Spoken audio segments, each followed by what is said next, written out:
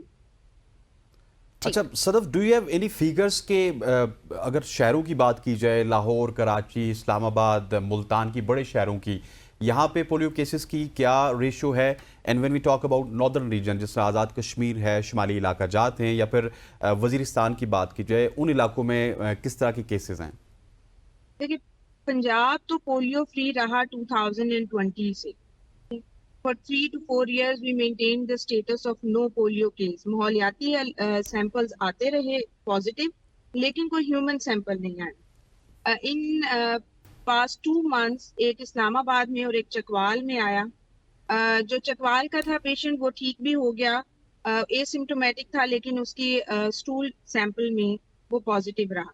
تو اس وجہ سے بڑے عرصے تک ہم پنجاب اس سے رہا, لیکن کیونکہ انٹرا پروونشل موومنٹ بھی بہت زیادہ ہوتی ہے, ایک پروونس سے دوسرے پروونس لوگ آنا جانا ہوتا ہے, اور اس جو ہے اس موومنٹ میں جو ہے وہ وائرس ہم اس طرح سے باؤنڈ نہیں کر سکے. اچھا صدف, آپ نے بتایا کہ ایک پیشنٹ جو ہے وہ ابھی جس کی آپ بات کر رہی ہیں, آئی گیس وہ چکوال کا, آپ نے بتایا کہ اسمپٹومیٹک ہے. تو اس طرح کی سچویشن اگر ہوتی ہے کسی پیشنٹ کے ساتھ, وہ کوئی سائنس, کوئی سمپٹمز شو نہیں ہو رہے, پھر تکلیف کس سٹیج پہ جا کے ہوتی ہے, اور کیا وہ آخری پوائنٹ ہو چکا ہوتا ہے تب تک؟ دیکھیں اگر اس کے کچھ سٹیجز ہیں, ایک تو کچھ بچے ہوتے ہیں جنہوں نے بالکل ویکسینیشن نہیں ہوئی ہو, اگر وائرس ان کے اندر جاتا ہے تو وہ ڈیفینیٹلی ڈیزیز کاز کرتا ہے, ٹھیک ہے. اور کسی بھی ڈیزیز کو وائرل اٹیک سے صرف ایک ہی اس پہ ایک ہی وجہ نہیں ہوتی, بہت سارے کنٹریبیوٹنگ فیکٹرز بھی ہوتے ہیں. جیسے میں نے آپ کو بتایا, اس کا نیوٹریشن, اس کی صفائی کے انتظامات, اس کی خوراک کیسی ہے, وہ اپنے ہاتھوں کو اور چیزیں گھر کی صاف صفائی کیسی رہتی ہے, اور پھر وہ ویکسینیشن سٹیٹس کیا ہے اس کا. اگر وہ ویکسینیٹڈ ہے اور پولیو وائرس اس کے اندر جسم میں انٹر ہوا ہے تو وہ وائرس ایز اٹ از جسم میں سے خارج ہو جاتا ہے. اس کے کوئی مائلڈ سے سمٹم آتے ہیں, لیکن وہ اس کے لیے جسمانی معذوری کا باعث نہیں بنتا. اس لیے وہ موومنٹ تو سب کے اندر ہو رہی ہے ہمارے ماحول میں, کیونکہ وائرس پایا جا رہا ہے تو everybody is exposed to that virus. اچھا Sadaf, you are more focusing on the movement, some movement from Afghanistan to Pakistan, some movement from Sindh to Punjab, Punjab to Balochistan. Movement کو تو آپ روک نہیں سکتی, تو کوئی پریونشن ہے اس کی کہ کس طرح پریونٹ کیا جا سکتا ہے؟ اس کے لیے ہم نے جو ٹرانزٹ پوائنٹس ہیں, ہمارے جو انٹری پوائنٹس ہیں in the district, in the neighbouring districts, تو وہاں پہ ہم نے ٹرانزٹ پوائنٹس رکھے ہوتے ہیں کہ جو بچہ وہاں سے موو کر رہے ہیں وہ بسوں میں کھڑی ہوتی ہے ہماری ٹیم, جتنی بسیں گزرتی ہیں ان سب میں بچوں کو قطرے پلا دیتی ہیں. اس چیز کے اوپر بڑا فوکس کیا جا رہا ہے، اور ساتھ میں کچھ ٹیم جیسے ایئرپورٹ پہ پرماننٹلی رہتی ہیں، کچھ ٹیمز جو ہیں وہ بارڈرز پہ رہتی ہیں، افغان بارڈر پہ بھی ہیں، اور جو ہمارے باقی نیبرنگ کنٹریز کے ساتھ بارڈر ہیں وہاں پہ پرماننٹلی پولیو ورکرز جو ہیں وہ تعینات ہیں، جو کہ آنے والے ہر ایک کو پولیو کے قطرے پلا رہے ہیں۔ لیکن صدف We are اس سے trying our best کہ جی ہم اس چیز کو اوور کم کریں، لیکن کیونکہ وہ ماحول میں پایا جاتا ہے اور پھر ساتھ میں کوئی نہ کوئی کوتاہی ہو جاتی ہے، کئی دفعہ کوئی کہہ دیتے ہیں بچے سو رہے ہیں ہم نہیں پلا سکتے، یا کچھ ایسے لوگ چھپا لیتے ہیں کہ ہم گھر میں رکھے ہیں نہیں بتائیں گے، یا کچھ اور انہوں نے کچھ ٹرکس رکھی ہیں کہ کچھ نہ کچھ کہہ کے بھگا دیا یا مس بہیو کیا، تو وہ جب ایک بھی بچہ رہ جاتا ہے تو وہ بھی ہمارے لیے پوٹینشیل کینڈیڈیٹ بن جاتا ہے۔ صحیح۔ اچھا صدف، جو بات آپ کر رہی ہیں وہ افغانستان اور پاکستان کے بارڈر کا مسئلہ ہے، ٹو اینڈ پروموشن کا ہے، اب اس میں آپ لوگ اس کی ایڈوکیسی کر رہے ہیں گورنمنٹ لیول پہ؟ کیونکہ پھر جس طرح سے آپ بتا رہی ہیں یہ سب سے بڑا مسئلہ لگ رہا ہے اس کی افزائش میں۔ ہاں، اس کے بارے میں بات بھی ہوتی ہے، اور اس کے بارے میں پالیسی میکنگ اور میٹنگز بھی کنڈکٹ کی جاتی ہیں ود ان دا گورنمنٹس اور ود دا نیبرنگ کنٹریز۔ اس پہ بڑا فوکس بھی کیا جاتا ہے، ہماری افغان جو پاپولیشن یہاں پہ رہتی ہے ان کے اوپر بھی بڑا اسٹرکٹ چیک بھی ہوتا ہے کنٹینیوسلی۔ ان کے پاس جتنی دفعہ کیمپین ہوتی ہے ان کو ہم کہتے ہیں ہائی رسک ایریاز، تو وہاں پہ ہمارا ریپیٹڈلی ان کے ساتھ ان کانٹیکٹ رہتے ہیں اور ان کو ویکسینیٹ کرتے ہیں۔ اور پاکستان کی گورنمنٹ کا اور افغانستان کی گورنمنٹ کا کوئی آفیشیل اس پہ بات چیت چل رہی ہو ابھی؟ اگر دیکھیے حکومتی سطح پہ ہیں ہم لوگ ابھی اس پہ ہائی لیول، کیونکہ P M is also very much into کہ to eradicate polio from Pakistan, G, so they are definitely working in this manner as well۔ اس کا ایک اور بہت بڑا تعلق ہے روٹین حفاظتی ٹیکہ جات۔ اگر انہوں نے اپنے حفاظتی ٹیکہ جات کا بھی سب نے کورس مکمل کیا ہے تو بھی ان کا پولیو کے لیے وائرس کا ان کے اوپر اثر اتنا زیادہ نہیں، تو اس کے لیے ہمیں اپنی جو ہے وہ روٹین کی امیونائزیشن جو ہے وہ بھی پوری کرنی ہوتی ہے، جو کہ 2 سال سے کم عمر کے بچوں کو 7 دفعہ 12 اینٹیجن کے اگینسٹ جو ہے وہ ہم ویکسین کرتے ہیں۔ ٹھیک ہے۔ اچھا، مجھے یہ بتائیے گا کہ ابھی جس طرح آپ نے ورکرز کی بات کی، سو ورکرز کی مشکلات میں کچھ خاتمہ ہوا ہے؟ ہم نے دیکھا ہے پولیو ورکرز بہت زیادہ مشکلات کا ان کو کبھی کبھار سامنا کرنا پڑتا ہے۔ سب سے پہلے تو ہم ان کو شاباش ضرور دیں گے، لیکن ان کی مشکلات کے حوالے سے ہمیں بتائیے گا۔ یس، اچھا، یہ اب دیکھیں پنجاب کے کانٹیکس میں تو بہت بہتر ہو گیا ہے، لوگوں کی acceptance towards the polio worker بہت بہتر ہو، لیکن جب ہم نیشنل لیول پہ بات کرتے ہیں تو دیر آر سرٹن میتھس یا پھر سرٹن بیہیویئر ایشوز جس کے اندر وہ ان کو اس طرح سے بڑے ہیپیلی ویلکم نہیں کرتے۔ دیکھیں اپنی جو سیزن چل رہا ہے اس میں تو پولیو ورکرز بڑے ایک پلیزنٹ سا انوائرمنٹ ہے جس کے اندر گھر گھر جانا اور گلیوں میں جانا آسان تھوڑا سا لگتا ہے، لیکن جب بہت سخت گرمی کے موسم میں جب ہمارے پولیو ورکرز جاتے ہیں تو ان کے لیے وہ بڑا ہارٹ بریکنگ ہے کہ اگر ان کے وہ ایک نیکی کے لیے آپ کے پاس آ رہے ہیں اور آپ ان کو ان کے ساتھ پورے طرح سے لوٹ کریں۔ اچھا صدف، آپ میڈیکل آفیسر ہیں اور آپ بہت کام کر رہی ہیں پولیو سے متعلق اس کی ایریڈیکیشن کے لیے، تو ابھی آپ کے کون کون سے پروجیکٹس آن گوئنگ ہیں؟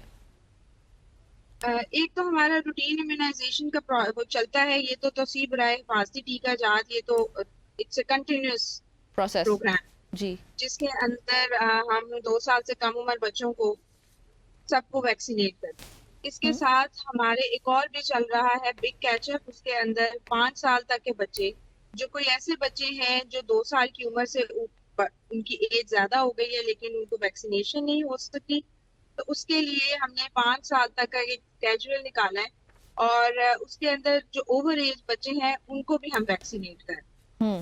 اس کے ساتھ ساتھ پولیو کیمپینز چل رہی ہوتی ہیں، پھر کہیں پہ کوئی بیماری اگر آتی ہے تو اس کے لیے بھی بچوں کو ویکسینیٹ کیا جا رہا ہے۔